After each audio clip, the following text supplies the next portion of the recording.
함께 보실 말씀 이사야서 53장 5절에서 6절 합독합니다.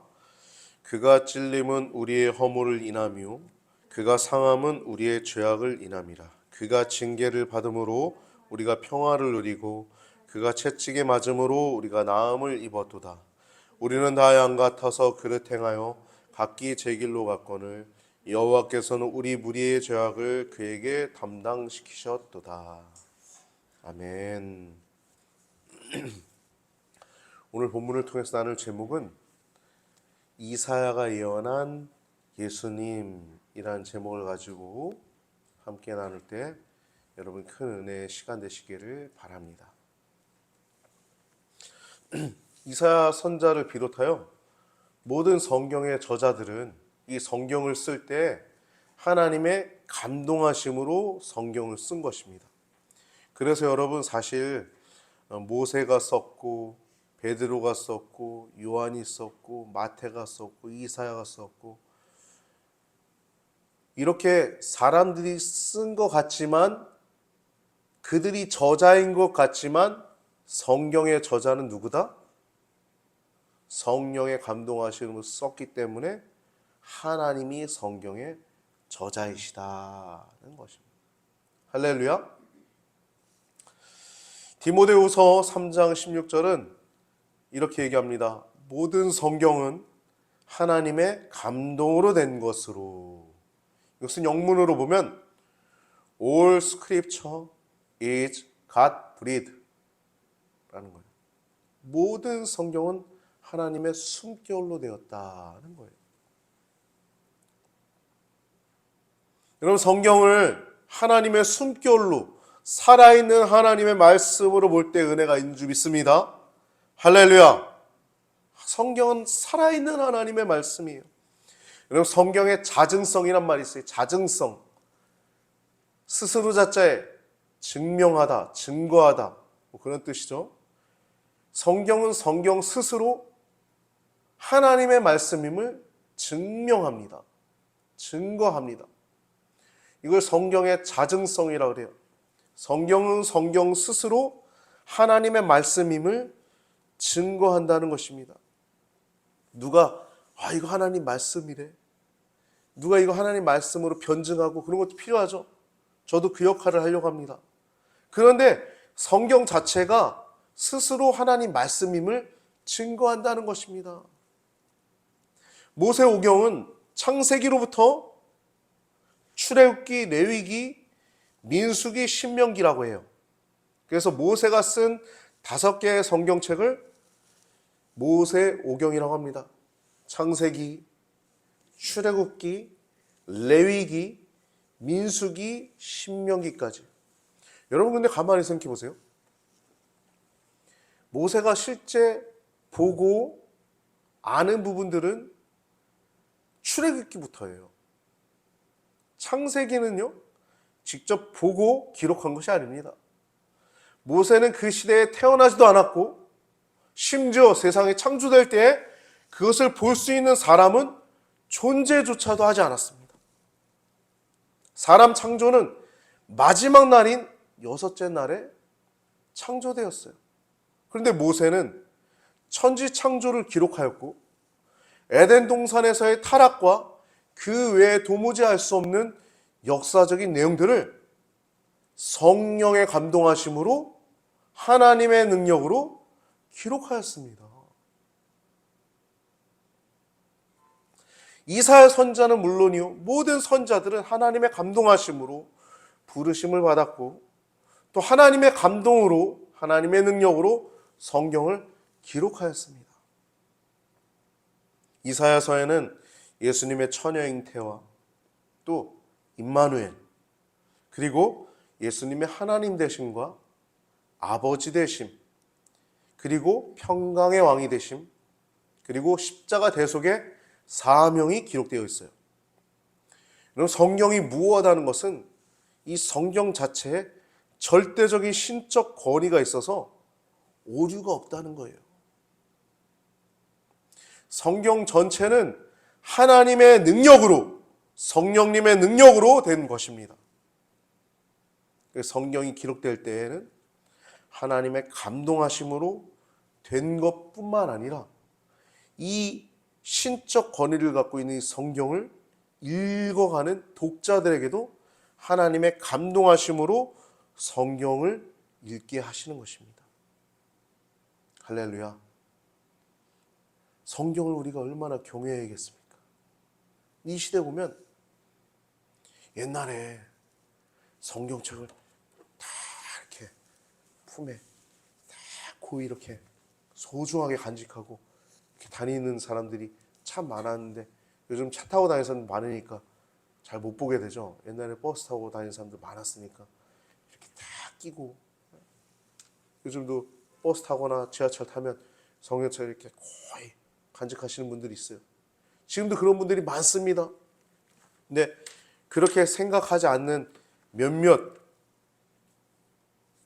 불량한 자들이 성경을 하나님 말씀이라고 안 하고 죽은 문서라고 얘기하고 오류가 있다라고 얘기하고 잘못되었다고, 오히려 고대 어떠한 문서가 성경보다 더 권위를 두는 그런 자들이 있습니다. 그들은 거짓 선자들이에요. 사탄의 이용을 당하고 있는 자들입니다. 여러분, 성경을 더욱더 높이시길 바랍니다. 할렐루야. 성경을 더욱더 경외하시길 바랍니다. 우리가 하나님을 높이면 하나님은 우리를 존귀하시고 당연히 높이실 것입니다. 그러나 우리가 하나님을 천히 대하면 하나님은 우리를 모른 척 하실 수 있을 것입니다. 여러분, 거짓 선자들 하나님이 버리신 자들이, 심지어 사탄보다 먼저 지옥에 들어간다고 성경은 이야기하고 있어요. 성경을 더욱더 경외하시길 바랍니다. 이사야서의 7장에 보면 처녀 잉태와 임마누엘이 나오고 있어요. 7장 14절을 보면 그러므로 주께서 친히 징조를 너희에게 주실 것이라. 보라, 처녀가 잉태하여 아들을 낳을 것이요 그의 이름은 임마누엘이라 하리라. 처녀가 잉태한대요. 여러분, 처녀가 잉태하는 게 과학적으로 가능해요? 원래 남자와 여자가 관계를 맺어서 남자 안에 있는 정자와 여자 안에 있는 난자가 만나서 그 자궁 안에서 결합되어 그것이 열매 맺어서 잉태되어서 아이를 낳게 되는 것이죠. 그런데 자궁 안에 남자의 정자가 들어오지 않았는데 성령으로 잉태되었다는 말씀이 이사야서 7장 14절에 이미 기록되어 있어요. 마태는 마태복음을 기록할 때 이 구절의 말씀, 이사야서의 말씀을 그리스도의 탄생 예언으로 해석하고 있죠. 그래서 마태복음 1장 22절 23절을 보면 이 모든 일이 된 것은 주께서 선지자로 하신 말씀을 이루려 하심이니, 이사야서 말씀을 본문으로 얘기하는 겁니다. 이르시되 보라, 처녀가 잉태하여 아들을 낳을 것이요 그의 이름은 임마누엘이라 하리라 하셨으니 이를 번역한즉 하나님이 우리와 함께 계시다 함이니라. 아멘. 마태는 남자를 알지 못하는 한 여인,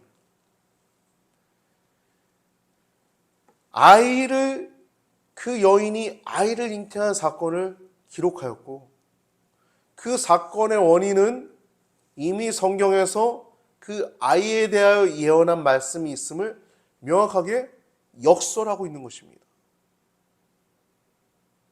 그 여인의 이름은 마리아요. 그녀와 약혼하였으나 아직 관계하지 않았던 그 남성의 이름은 요셉이었습니다. 요셉이 그 마리아와 동거하기 전에 아이가 이미 성령으로 잉태되었어요. 요셉은 이러한 사실을 이해할 수가 없었고 화가 나지만 위로운 사람이었기 때문에 가만히 끊고자 했습니다. 그러나 그때 주님께서 그에게 나타나셔서 자초지종을 설명해 주십니다. 첫 번째, 그에게 오해를 풀어주십니다. 마태복음 1장 18절에서 23절을 보면 오해를 풀어주신데, 그녀가 잉태한 것은 다른 남자와 관계해서 아이를 잉태한 것이 아니라 성령으로 잉태된 것을 말씀하십니다. 이것은 성경에서 메시아로 오시는 이가 가장 기본적인 조건이었어요. 원시복음이라고 하죠. 창세기 3장에서 여자의 후손으로 오시는 이가 사탄의 머리를 상하게 하실 것이다 라고 말씀하고 있죠. 그 처녀가 잉태를 해야만 하는 것입니다. 두 번째로 그 아들의 이름과 사명을 알려주십니다. 그 이름은 예수. 그 구원자라는 이름이죠. 의미를 갖고 있죠. 그래서 그의 사명은 자기 백성을 그들의 죄에서 구원하시는 것이었어요. 죄로부터 구원이 사명이었던 거예요. 사탄은 우리에게 죄를 짓게 합니다. 또 죄책감을 줘요. 하나님을 대적하게 하고 하나님을 배신하게 합니다. 그래서 천국 백성도 어떻게든 택한 백성을 미혹하고자 합니다. 그래서 예수 그리스도께서는 그 죄로부터 구원하기 위한 사명을 가지고 오신 것이에요. 그렇게 이름과 사명을 알려주시고 마지막 세 번째로 그분은 이사야 선지자가 예언한 것처럼 처녀가 잉태하여 태어날 것이고 그 이름은 임마누엘이라 하리라. 그 임마누엘이라는 이름은 하나님이 우리와 함께 계시다라고 하는 것. 바로 지금 마리아의 뱃속에 있는 잉태되어 있는 그분이 하나님의 심을 알려주고 있는 것입니다. 위로운 자 요셉은 주님의 말씀대로 행하여서 그의 아내를 데려오고 또 그 아들을 낳음에 그 이름을 예수라 합니다. 요셉이 그 아들의 이름을 예수라고 명합니다. 이사야서 9장에 보면 그 예수님에 대해서 예언한 내용을 이렇게 말하고 있어요. 이사야 9장 6절입니다. 이는 한 아기가 우리에게 낳고, 이사야가 얘기하는 거예요. 신약 성경에 나와 있는 게 아닙니다. 이는 한 아기가 우리에게 낳고 한 아들을 우리에게 주신 바 되었는데 그의 어깨에는 정사를 메었고 그의 이름은 기묘자라 모사라 전능하신 하나님이라 영존하시는 아버지라 평강의 왕이라 할 것임이니라. 이사야는 그 아기에 대하여, 그 아들에 대하여 하나하나 나열하고 있어요. 첫 번째로 기묘자라 모사라는 거예요. 이런 기묘자는요, 신적 권위를 갖고 있는 걸 얘기하는 거예요. 초월적인 존재를 얘기하는 거예요. 인간성을 초월한 분을 의미하는 바 그의 신성을 가리키는 거예요. 기묘자라. 또 모사는 모략을 의미하는데 NIV나 NASB 성경은 카운셀러라고 번역해놨어요. 상담가라는 것입니다. 즉 예수님은 놀라운 상담가라는 거예요. 사람들에게 찾아오셔서 누구도 답할 수 없는 본질적인 인생의 문제를, 얼마나 우리의 문제들이 많아요. 죄의 문제, 죽음의 문제, 우리 인간의 본질적인 문제들을 진리의 말씀과 자기 몸을 온전히 희생하시는 대속사역을 통해서 해결해 주셨습니다. 그뿐만 아니라 여러분, 그 하나님께서, 아버지가 되신 하나님께서, 예수님께서 놀라운 상담가가 되신다는 건 우리의 체질을 아시고 우리의 작은 신음까지도 응답하시는 우리의 친구가 되신다는 것이에요. 할렐루야. 여러분, 화가 나면요, 친구 만나서 얘기하지 않습니까? 풀어야 되잖아. 나도 교회 가서 기도라든지 어떻게든 이 화를 풀어야 되잖아요. 그래서 여러분, 상담이라는 단어를 보면 화가 난 걸 이렇게 푸는 그 한자 내용이 나옵니다. 불화자가 2개 들어가요. 그걸 막 풀어요. 상담은 안에 있는 화를 푸는 겁니다. 여러분, 근데 화를 안 풀으면 문제가 생깁니다. 우울증 생기고. 이게 풀 수 있어야 돼요. 주영훈이라고 하는 작곡가가 여러분 목사님 자제분인 거 알고 있죠? 그분께서 지금 뭐 CTS인가요? 하여튼 기독교 방송에 많이 나오시는데 그분이 어디 이렇게 간증 집회 나와서 이제 하는 얘기를 들어보면 그런 얘기를 하세요. 자기는 아버지가 목사님이셨는데 목사님들의 고충을 너무 잘 안다. 그래서 여러분들 목사님께 잘들 하셨으면 좋겠다. 목사님들은 인풋은 있는데 아웃풋이 없다는 거예요. 고민 들어주고 해결해주고 기도해주고 다 하는데 정작 자기가 풀 수 있는 것은 마땅히 없다는 거예요. 그럼 목사님들도 풀 수 있는 것이 있어야 됩니다. 할렐루야.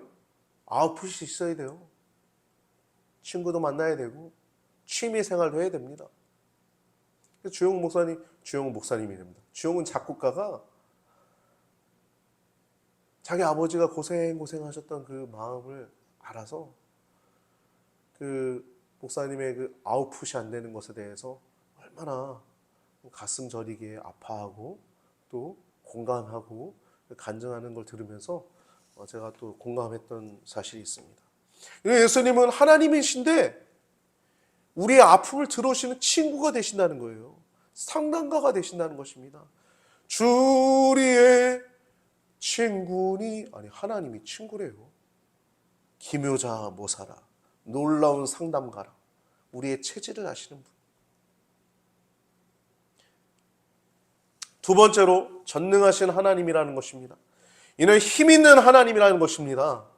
예수님은 지혜만 있는 것이 아니라 실시할 수 있는 힘까지도 소유하신 분이시에요. 그분은 비록 외적으로 보면 한 명의 아기였지만 그분은 전능하신 분, 전능하신 하나님, 모든 것을 하실 수 있는 하나님이심을 알려주고 있는 거예요. 이사야는 지금 9장 6절에 기묘자나 모사라, 전능하신 하나님이라, 그 다음 영존하신 아버지래요. 이 한 아기가 아기인데 애기인데 이분은 전능하신 하나님이시고 영원히 존재하신 아버지라는 겁니다. 이 영존하신 아버지라는 단어는 원어로 아비아드라는 단어인데 구약 성경에서 유일하게 이 부분만 나오고 있어요. 아버지를 의미하는 아부와 영원이라는 의미의 아들을 결합시킨 복합어로서 그 존재가 영원한 아버지임을 의미하고 있어요. 아비아드, 영원한 아버지. 이 명칭은 그의 백성들에 대한 사랑스러운 보호가 영원할 것임을 우리에게 알려주고 있는 것입니다. 성령의 감동을 받은 이사야는 그리스도를 아들이라고도 표현하고 있고 또 아버지라고도 말하고 있어요. 지금 여기서 우리는 예수님께서 삼위일체 중 한 분으로서 하나님 아버지와 일체가 되시는 분이심을 알 수 있습니다. 그분 또한 우리가 아버지 기도하잖아요. 그럼 예수님께 기도하는 게 아니에요? 예수님도 아버지인 거예요. 아버지. 할렐루야. 삼위일체 하나님. 할렐루야. 그래서 예수님은 영원하신 영존하신 아버지라는 것입니다. 마지막으로 평강의 영입니다. 예수님은 모든 죄인들을 하나님과 화목하게 하실 수 있는 유일하신 중보자가 되십니다. 그리스도는 그분을 믿는 신자에게 영적인 평안함을 주실 수 있을 뿐만 아니라 더 나아가 개인과 공동체에 필요한 모든 것이 충족한 이상적인 평강을 주실 수 있는 분이세요. 그래서 필경은 영광의 왕국을 이루고 영원한 평강을 우리에게 성립시키실 분이 여호와 하나님이십니다. 할렐루야. 우리 지방회가 기독교 대한감리회 중부연의 인천동 지방회라고 해요. 제가 이곳에 와서 13년, 지금 14년을 이제 바라보고 있는데 그 가운데 가장 어려운 시기에 제가 서기가 됐어요. 투표까지 했습니다. 올해 2월 달에. 2월 달에 지방회를 하고 4월 달에 계속 시끄럽고 안 되니까 감리사를 누가 할지 그게 안 되니까 4월 달에 2명의 감리사 후보가 나오고 투표까지 했어요. 굉장히 시끄러웠습니다. 저는 또 석이어가지고 그걸 다 그 싸우는 모습을 다 봐야 됐어요. 짜증나죠, 인간적으로. 내가 이것까지, 이런 꼴까지 봐야 되나. 근데 여러분, 하나님은 그 모든 것들을 평정하시고 평강으로 이끄시는 분이시더라고요.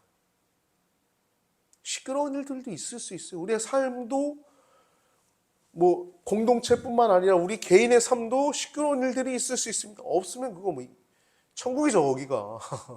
아무것도 문제가 없으면. 우리 다 인생에 문제가 있죠. 그러나 하나님은 평강의 왕이십니다. 우리 개인에게도 평강을 주시고 공동체에도 평강을 주세요. 그렇게 시끄러웠던 것이 지금은 서서히 그때 4월 달에 딱 해결되고 지금도 여전히 잡음들은 있지만 하나님이 평강의 길로 이끌어 주실 줄 믿습니다. 지금 평강해요. 완전한 평강은 아니지만 평강해져 가고 있습니다. 여러분, 우리 가정은 어떻습니까? 여러분 개인의 심령에 안에 전쟁은 없습니까? 내 안에 전쟁은 없어요? 여러분 가정은 어때요? 평안합니까? 여러분 하나님은 평강의 왕이심을 잊지 마시기 바랍니다. 우리에게 평강을 주길 원하시고 우리 하늘 함께 하셔서 우리에게 평강을 이루시는 분이시 믿습니다. 그리고 마지막 오늘 본문 53장의 십자가 대속의 사명입니다.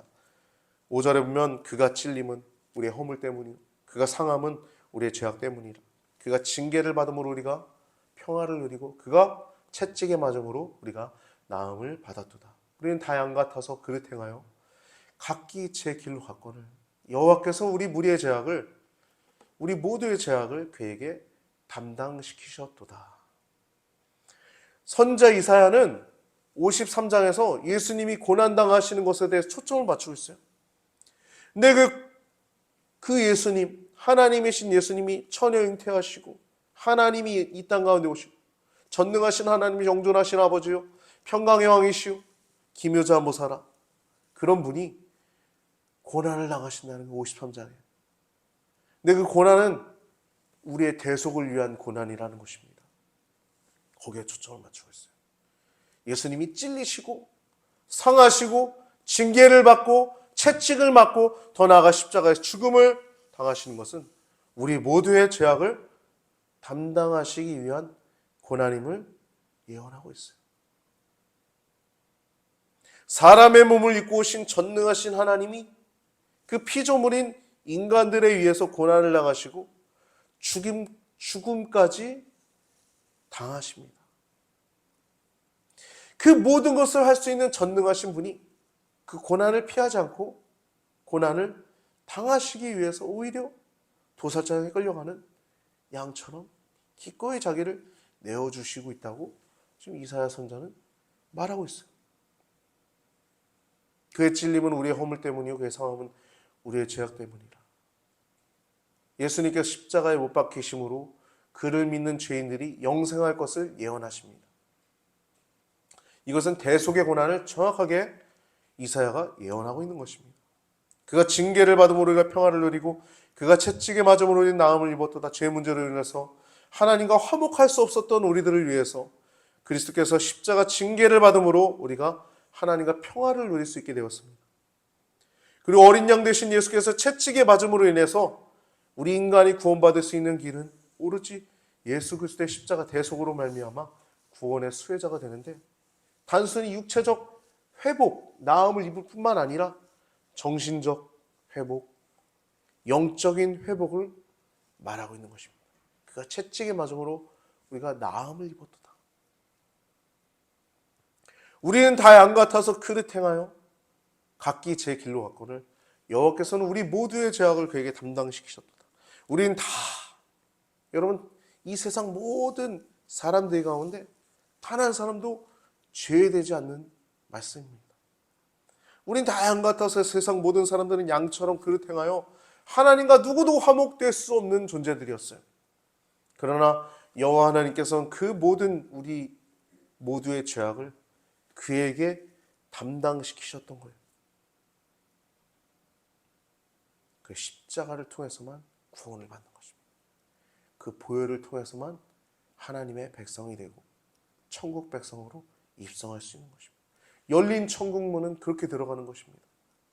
그를 통과하지 않고는 닫혀있죠. 예수 그리스도를 통과한 자들만이 열린 천국문에 들어갈 수 있는 것입니다. 예수님은 창세 전부터 구원자로 계획해 놓으신 하나님의 어린 양이십니다. 그 십자가의 은혜를 깊이 새기시고 2026년도를 매일 기쁘게 순례의 길을 여러분 달려가고 있는데, 세상을 쫓지 않고 주님을 쫓는 것이 순례죠.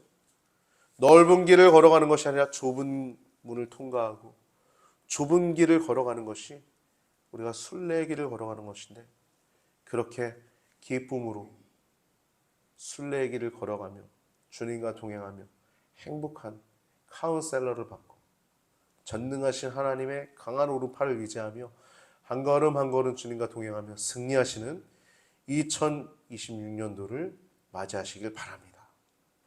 마무리 잘 하시고요. 그렇게 여러분들을 십자가 지는 귀한 성도님들 되시기를 주님의 이름으로 축복합니다.